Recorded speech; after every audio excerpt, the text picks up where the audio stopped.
Hare Krishna students, welcome to Himanshi classes. एस्टेट 2023 की हम प्रिपरेशन कर रहे थे। आज हमारा डे 4 है। इसमें मैंने 2020 का पीजीटी का पेपर है, ये एस्टेट का, तो उसकी सीडीपी करेंगे, ठीक है, इस लेक्चर में। तो सबसे पहला क्वेश्चन था पॉजिटिव फैसिलेशन ऑफ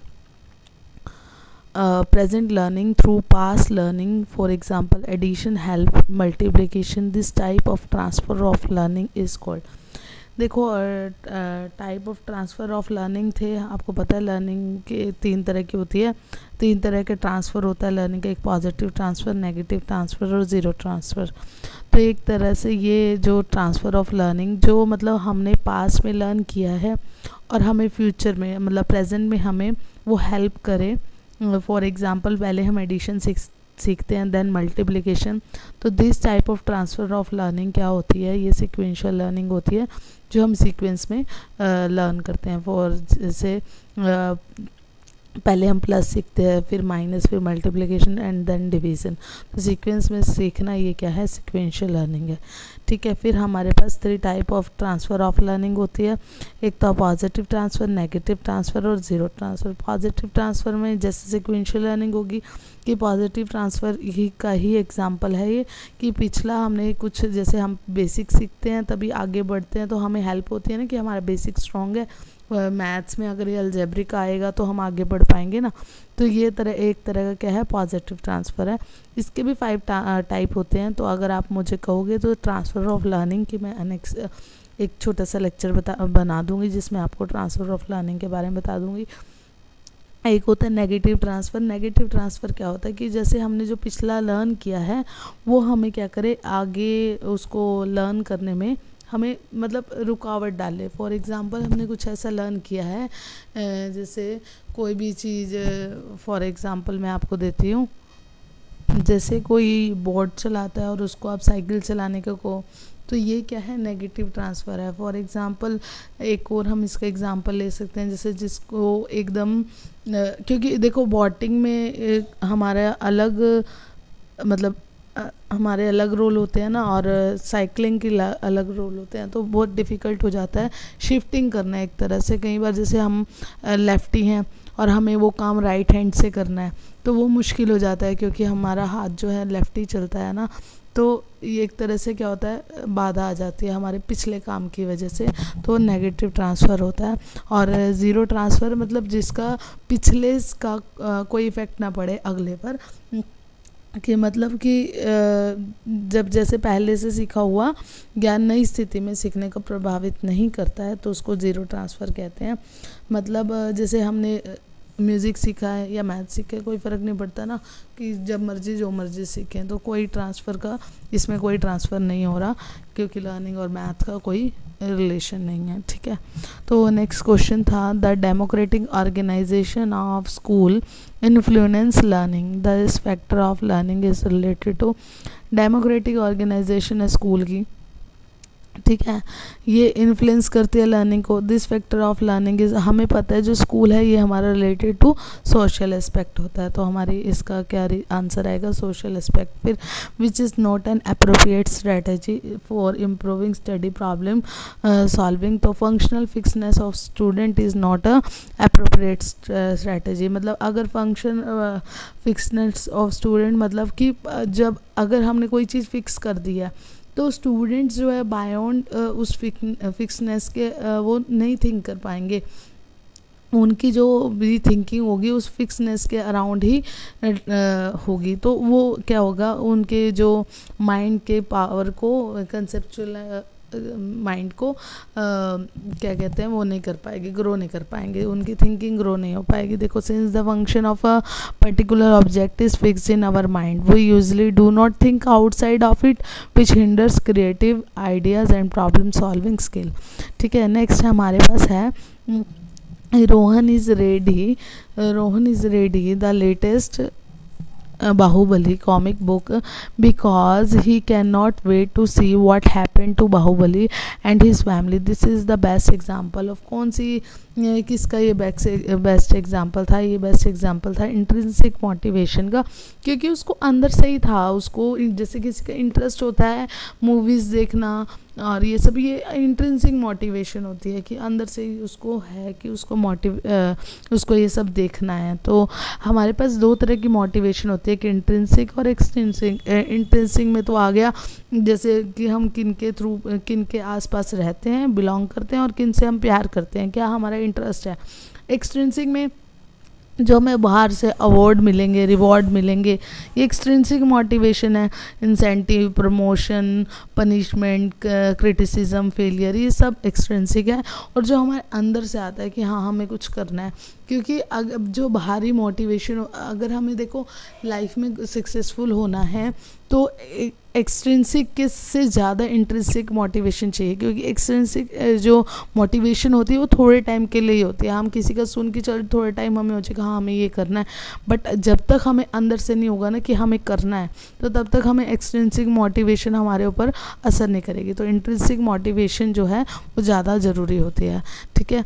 और इसके बाद करते हैं, हमारे ये 4 क्वेश्चन हो गए हैं। इसके बाद क्वेश्चन नंबर 5।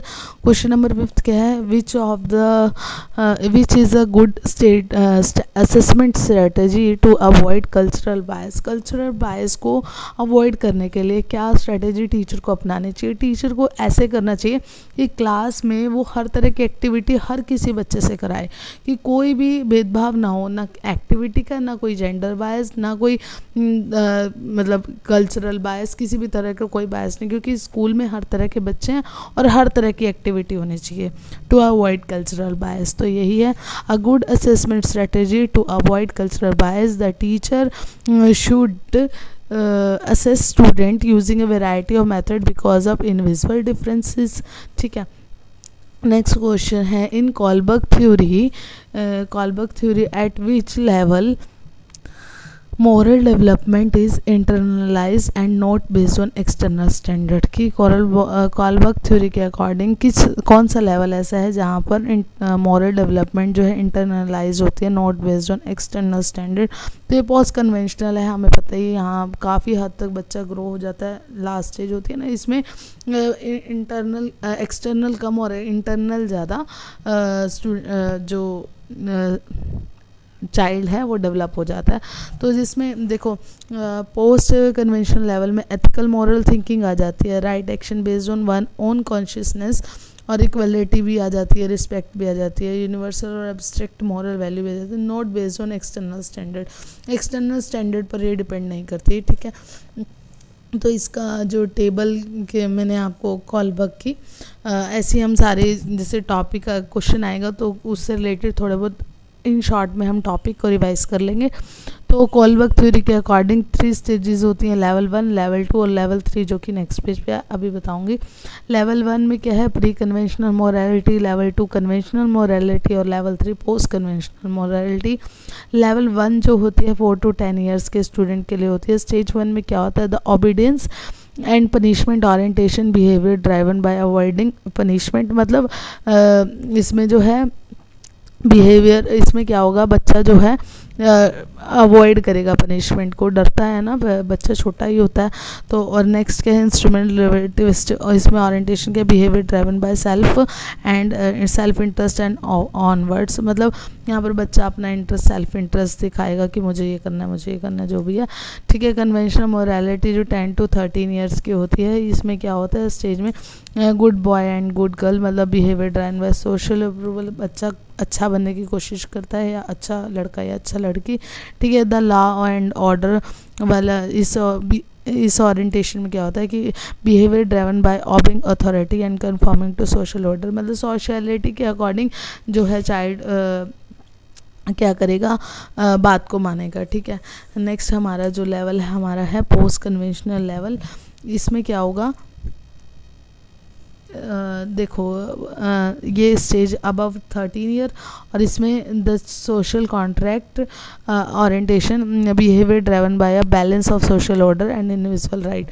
इसमें क्या होगा, जो इस स्टेज में चाइल्ड जो है वो बैलेंस करेगा सोशल ऑर्डर और इंडिविजुअल राइट। मतलब वो ये नहीं है कि जो सोशल ही है सही है वो ही करेगा, वो अपने राइट्स भी रखेगा, अगर उसको ये सही नहीं लगता तो ज़रूरी नहीं है वो कि वो काम करे, ठीक है। और नेक्स्ट है the universal universal ethical principle, behaviour driven by internal moral principle. इसमें तो जो चाइल्ड है वो मतलब according to internal moral principle चलेगा, ठीक है। अब नेक्स्ट क्वेश्चन है, a child diet affect how tall the child grow and even how effectively the child can think and solve problem in the example development is primarily influenced by, कि मतलब child की diet क्या है, कितना वो grow हो रहा है, कितनी उसकी डेवलपमेंट हो रही है, कितना वो थिंक कर पा रहा है, सॉल्व करवा रहा है प्रॉब्लम्स को। तो ये डेवलपमेंट जो है प्राइमरली सबसे पहले किससे इन्फ्लुएंस होती है, इन्वायरमेंट से, क्योंकि अगर जब तक बच्चे का इन्वायरमेंट अच्छा नहीं है तो तब तक वो ये सारी चीज़ें नहीं कर पाएगा, ठीक है। तो नेक्स्ट क्वेश्चन है, which teaching strategy is most likely to foster the development of critical thinking skill of the student, मतलब जो ऐसी कौन सी टीचिंग स्ट्रैटेजी है जिससे क्रिटिकल थिंकिंग स्टूडेंट की डेवलप हो। तो presenting student with statement such as Lal Bahadur Shastri was our great prime minister to defend our refute, मतलब हमें बहुत सारी वो 4 ऑप्शन थे, उसमें स्ट्रैटेजीज गिवन थी। तो सबसे बेस्ट स्ट्रैटेजीज यही थी कि आपको क्या करना है, उसका आइडियल, किसी आइडियल के बारे में बताना है, किसी बड़े लीडर के बारे में बताना है जिसने हमारे देश के लिए इतना इतना कुछ किया। तो उससे वो इंस्पायर होकर स्टूडेंट क्या करेगा, अपनी खुद अपनी क्रिटिकल थिंकिंग को स्किल को इम्प्रूव करेगा, ठीक है। Because through this assignment the student can prove the statement theory और एन आर्ग्यूमेंट बाय, जैसे वो आर्ग्यूमेंट कर और स्टेटमेंट को समझकर वो अपनी थिंकिंग को इम्प्रूव करेगा, ठीक है।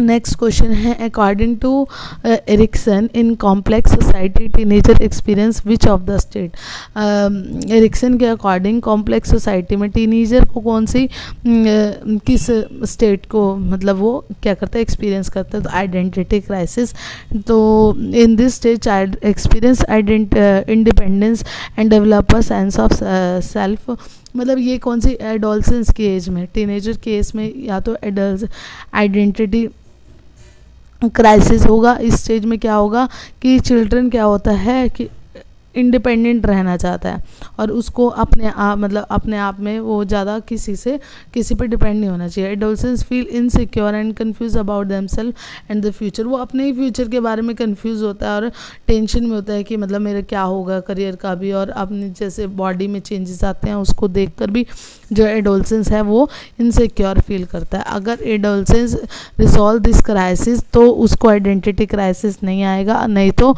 Identity then a sense of fidelity develop if they are unable to resolve they develop a identity crisis। अगर देखो वो सॉल्व कर लेता है तो फिडिलिटी उसको डेवलप हो जाएगी, अगर नहीं सॉल्व कर पाता इस एज में तो आइडेंटिटी क्राइसिस उसका डेवलप हो जाएगा। तो अकॉर्डिंग टू एरिक्सन बहुत सारी हमारी 8 स्टेजेस हैं, इसको मैंने आपको डीप में पढ़ाया हुआ है। इन शॉर्ट हम बस रिवाइज करेंगे, मैं आप डीपली आपको नहीं बताऊंगी, बस इस स्टेज में ये है, मैं आपको ऐसे बताती जाऊंगी, ठीक है, क्योंकि फिर जो वीडियो है बहुत बड़ी हो जाएगी, ठीक है। तो एरिक्सन के 8 स्टेजेस हैं। First stage trust mistrust is 0 to 1.5 year, और होप क्या, इसमें वर्च्यू क्या है, होप। और अगर ये स्टूडेंट क्या करेगा, इसको क्या कहते हैं, if need are dependently met infant develop a sense of basic trust, मतलब अगर ये अचीव करता है तो ट्रस्ट आएगा, नहीं तो मिसट्रस्ट।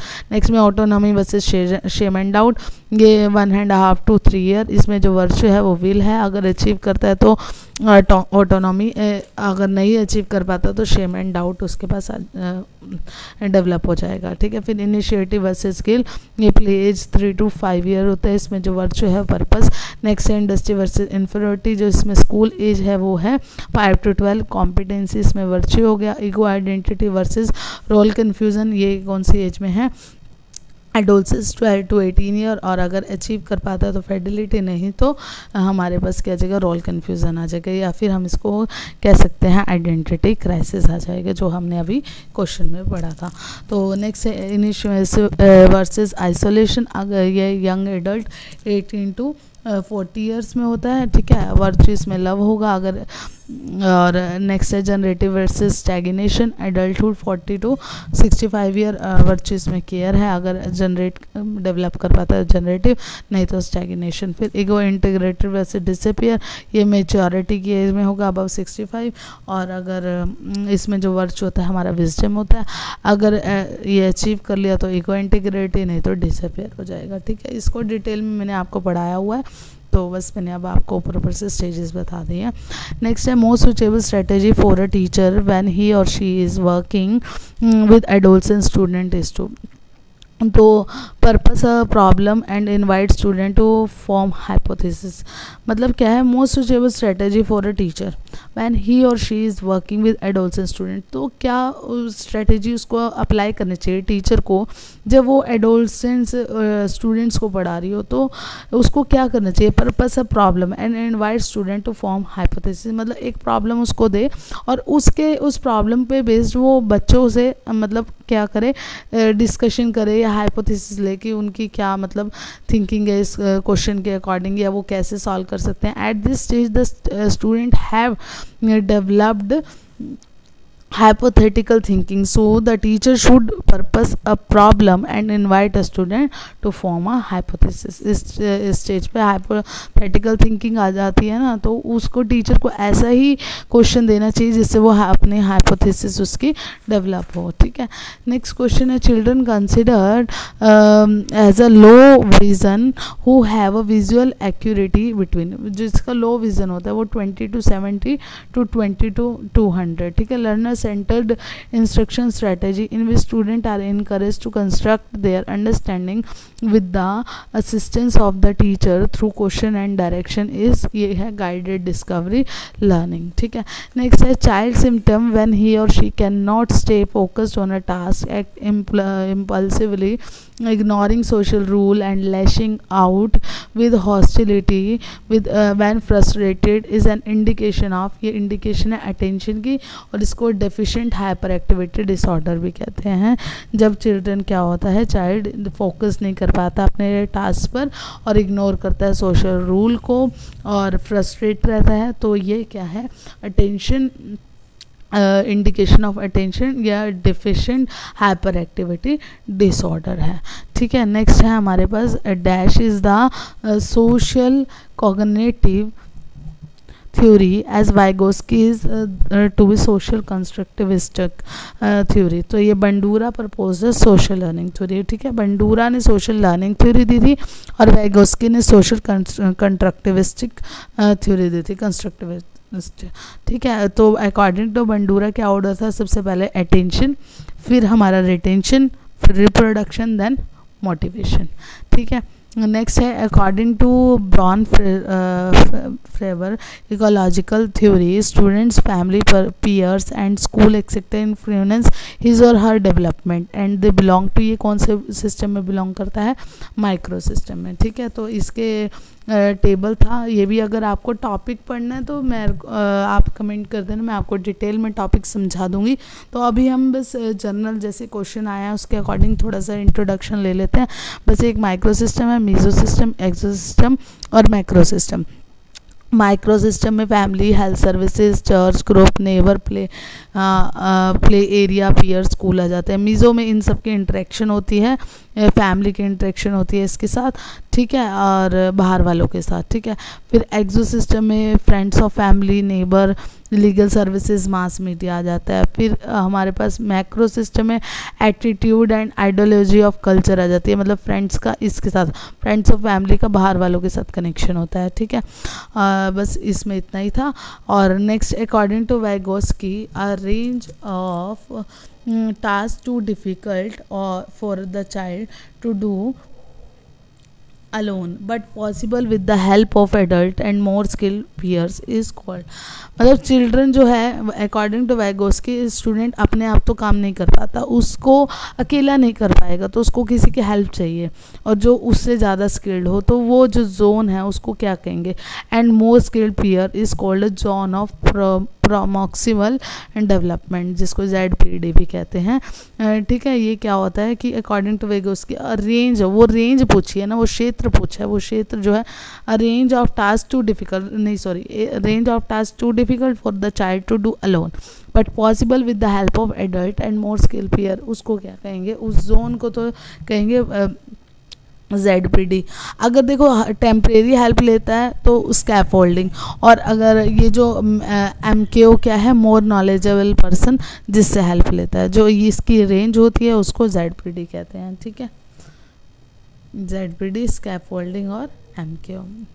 कोई डाउट हो तो आप कमेंट सेक्शन में कमेंट कर सकते हैं। ठीक है, अब हमारे पास देखो स्कैफोल्डिंग क्या होता है कि इज़ गिवन बाय ब्रूनर, आपको पता ही है, मतलब थोड़े टाइम के लिए किसी की हेल्प लेना। ठीक है, स्कैफोल्डिंग होता है और इसको ब्रूनर ने दिया था। और Vygotsky believe that there are 3 form of language, 3 form थी लैंग्वेज की।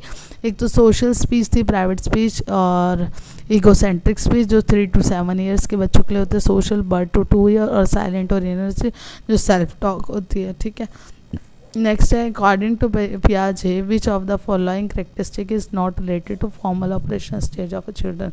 आइडियलिस्टिक रीजनिंग जो होती है वो फॉर्मल ऑपरेशनल स्टेज में नहीं होती है, आपको पता है ये लास्ट स्टेज है। इसमें आइडियलिस्टिक रीजनिंग नहीं आती, इसमें एब्स्ट्रैक्ट थिंकिंग आती है, हाइपोथेटिकल थिंकिंग आती है, साइंटिफिक रीजनिंग आती है। ठीक है, तो इसको अब हम थोड़ा सा बस वही पियाजे का हम देख लेंगे कि क्या है। 4 स्टेजेस हैं, sensory motor stage, pre operational stage, concrete operational stage और फॉर्मल ऑपरेशनल स्टेज। ये 0 to 2 ईयर, 2 to 7, 7 to 12 और 12 ईयर्स ऑनवर्ड। इसमें थ्रू सेंसेस, और प्री ऑपरेशनल में जो है वर्ड थ्रू लैंग्वेज और मेंटल इमेजेस बच्चा समझेगा। ठीक है, इसमें अंडरस्टैंड करेगा वर्ड को थ्रू लॉजिकल थिंकिंग और कैटेगरी, और नेक्स्ट में तो एब्स्ट्रैक्ट थिंकिंग आ जाएगी, हाइपोथेटिकल थिंकिंग आ जाएगी और साइंटिफिक रीजनिंग आ जाएगी। इसमें देखो आपको पता है कंजर्वेशन आ जाती है और बहुत कुछ है, इसमें भी एनिमिज्म भी आता है इस स्टेज में। तो ये अगर आपको भी PHP डीप में शायद मैंने पढ़ाया भी हुआ है, अगर नहीं पढ़ाया तो आप कमेंट सेक्शन में कमेंट कर देना, मैं आपको PHP की थ्योरी भी अच्छे से करा दूँगी।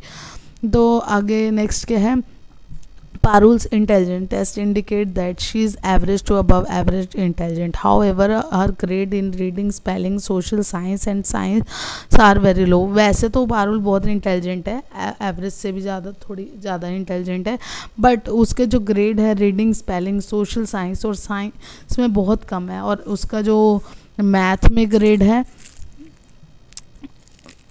जो उसका मैथ में ग्रेड है वो भी क्वाइट हाई है, and her writing skill are adequate. Parul more likely to, मतलब उसको क्या कौन सा डिसऑर्डर है, अगर देखो उसका मैथ में जो ग्रेड है वो हाई है एंड राइटिंग स्किल जो है उसकी एडिक्वेट है, तो पारुल को डिसलेक्सिया है।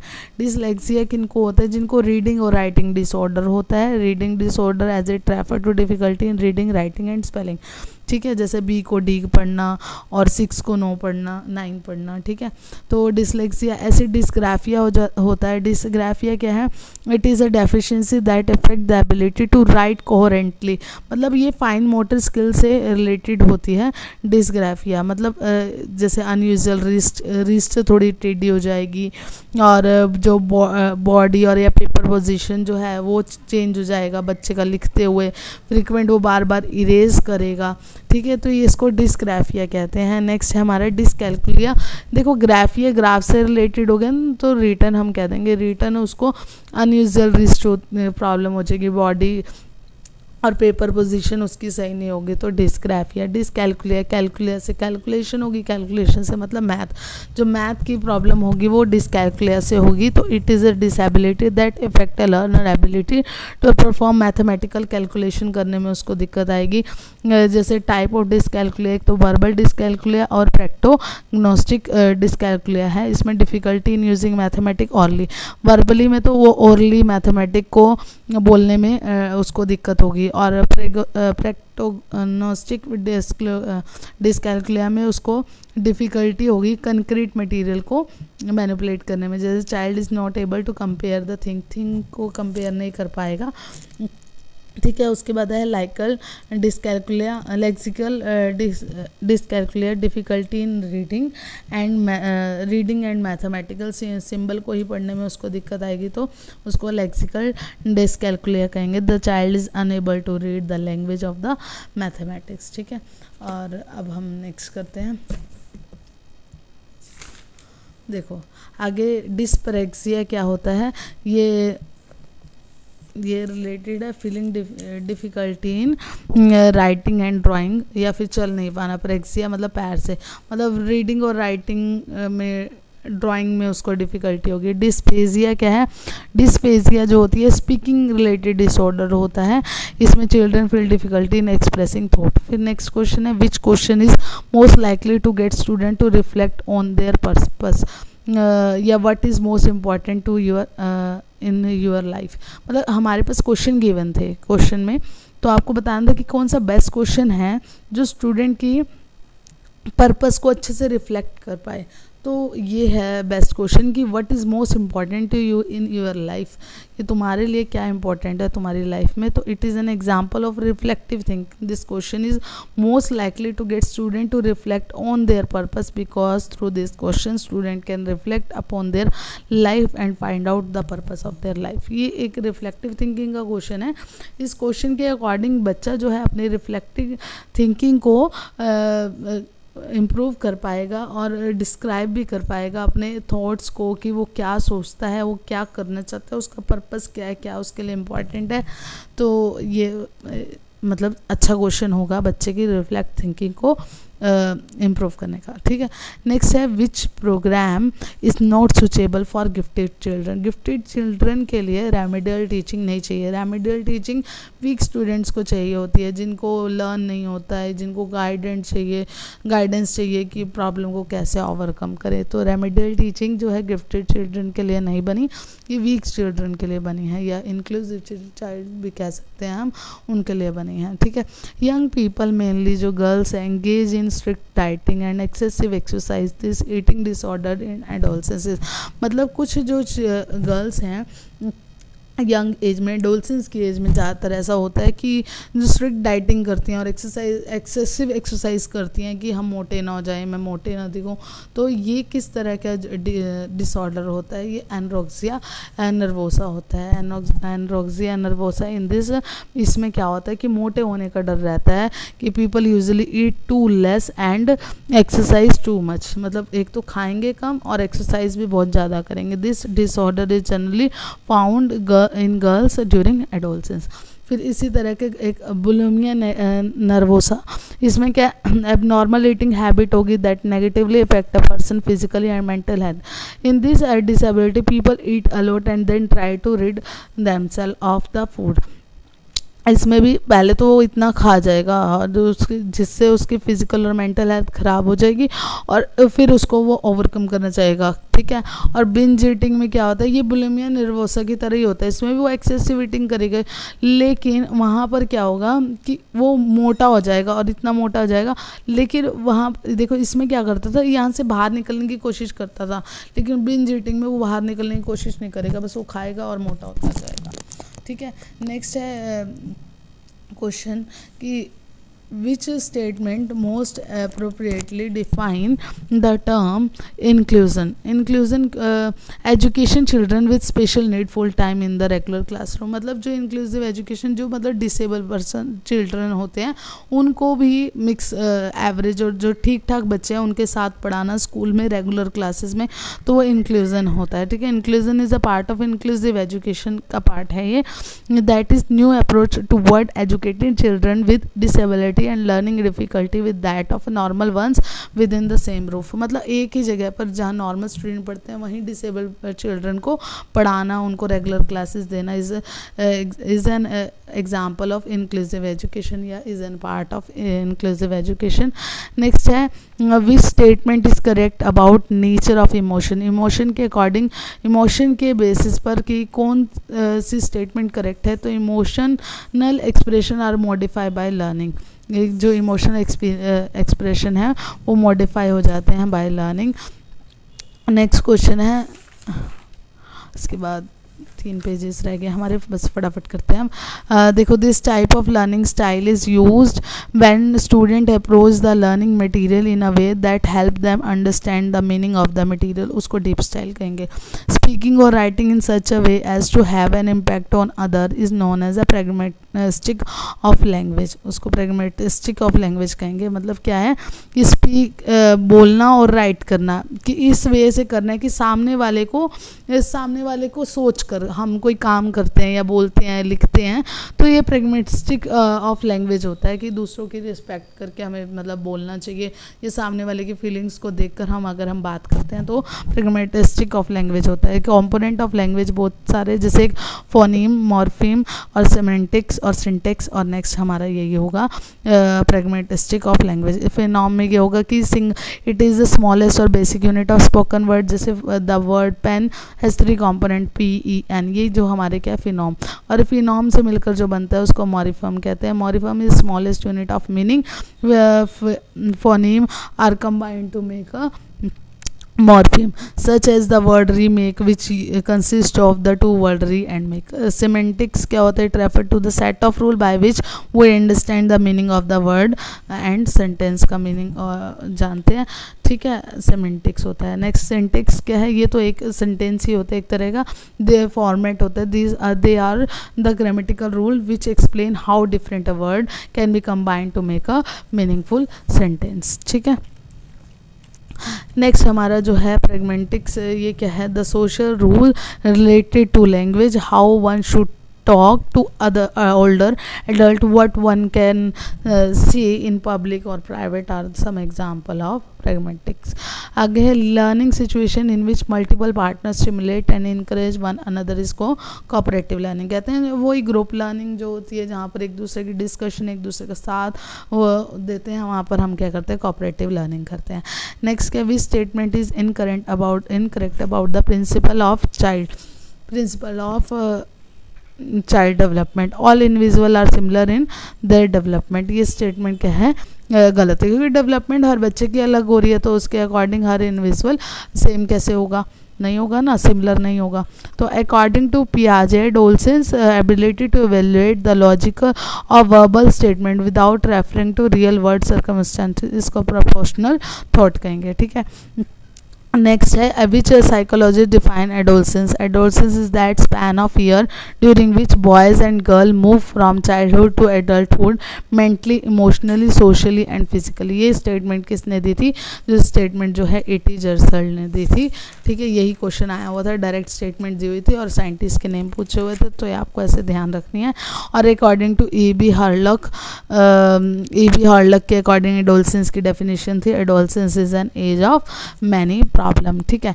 नेक्स्ट लास्ट क्वेश्चन जो है हमारा, according to Gardner the ability to detect and respond appropriately to the mood, temperature, motivational intention of other is known as, उसको इंटरपर्सनल इंटेलिजेंस कहेंगे। मतलब दूसरों की फीलिंग्स को अंडरस्टैंड करना, उसके थ्रू को में कोई काम करना, तो ये हमारी क्या है? इंटरपर्सनल इंटेलिजेंस है। हमें पता है theory of multiple intelligence Harvard gardener ने दी थी, इसके 8 टाइप ऑफ इंटेलिजेंस थे। तो एक बार बस ऊपर से देख लेते हैं कि कौन कौन से 8 टाइप थे इंटेलिजेंस के। एक तो सबसे पहले हमारा ये नेचुरलिस्टिक, फिर bodily, kinesthetic, spatial, musical, linguistic, logical, mathematical, intrapersonal और इंटरपर्सनल, ये सारे हमारे टाइप्स थे। बस नेचुरलिस्टिक में जैसे फार्मर, हंटर आ जाएगा, understanding living thing and reading nature. Bodily kinesthetic में मतलब जो बॉडी से, जैसे डांसर हो गया, रनर हो गया, जहाँ पर हमारी बॉडी की मूवमेंट चल रही है, ठीक है। म्यूजिकल में सिंगर हो गया। स्पेशल में क्या हो गया? Visualising the word in 3D और ability to create visual image and model, जैसे पायलट हो गए, ठीक है। फिर लिंग्विस्टिक में होगा finding the right word to express what you mean, और सेंसिटिविटी टू लैंग्वेज, ये राइटर हो गए, पोएट हो गए, ठीक है। और लॉजिकल मैथमेटिक्स क्या होते हैं, जिसमें देखो क्वांटिफाइंग थिंग और ability to reason solve mathematic problem and recognise the relationship of sequence of number mathematics scientist, ये हमारे लॉजिकल मैथमेटिक में आएंगे। फिर इम्पॉर्टेंट है लास्ट दो, इंटरपर्सनल और इंट्रापर्सनल, यहाँ पे कंफ्यूज रहते हैं बच्चे। तो इंटरपर्सनल क्या होता है, it is a personal other intelligence और sensing people feeling and motive understanding the feeling of other, इस साइकोलॉजिस्ट होते हैं वो इंटरपर्सनल होते हैं। मतलब ये हमने एग्जाम्पल भी ऊपर इंटरपर्सनल का ही करा है, दूसरों की फीलिंग को देखते हुए कि अपना काम करना या अंडरस्टैंड करना, ठीक है, ये हमारा इंटरपर्सनल है। और इंट्रापर्सनल मतलब खुद पे ही ध्यान देना, दूसरों का कोई मतलब नहीं है। इंट्रा में understanding yourself, what you feel and what you want, ये क्या होगी, सेल्फ इंटेलिजेंस। तो इसका एग्जांपल होगा। तो ये हमने सीडीपी के 30 क्वेश्चन कर लिए हैं इस पेपर के, ठीक है। नेक्स्ट लेक्चर में हम देखते हैं हिंदी इंग्लिश या कुछ भी करेंगे। अभी हमने मैथ और रीजनिंग का भी एक भी सेट नहीं किया, बस बारी बारी अब हम करते हैं, ठीक है। ये हमारा डे 4 था, और अगर आप इसको साथ साथ कंटिन्यू करोगे तो बहुत अच्छा रहेगा। और फिर भी कोई डाउट हो या कोई टॉपिक आपको डिटेल में पढ़ना हो तो आप कमेंट सेक्शन में कमेंट कर देना, मैं वो टॉपिक आपको चाहे किसी भी सब्जेक्ट का हो, हिंदी, एप्टीट्यूड, रीजनिंग और सीडीपी, तो मैं आपको करा दूँगी, ठीक है। तो इस लेक्चर में इतना ही, आगे नेक्स्ट लेक्चर में करेंगे। Thank you, have a nice day.